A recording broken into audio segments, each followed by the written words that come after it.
টাকা পয়সা নিয়ে বিবাদের জেরে দাদাকে খুনের অভিযোগে গ্রেফতার হয়েছে স্কুল শিক্ষক ভাই।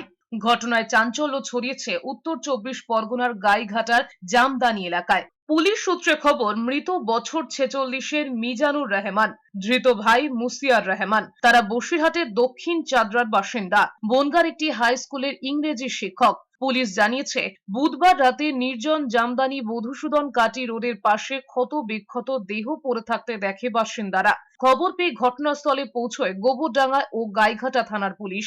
দেহটি উদ্ধার করে ময়না তদন্তে পাঠানো হয়েছে।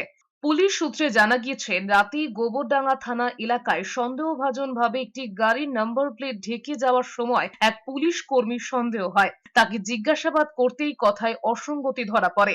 ধৃতের শরীরে রক্তের দাগ ছিল, কাছে একটি ব্যাগও ছিল। ব্যাগের ভিতর থেকে উদ্ধার হয় দুটি গ্লাভস, একটি স্যানিটাইজার এবং 7টি রুমাল। তার মধ্যে একটি রক্তমাখা রুমালও ছিল।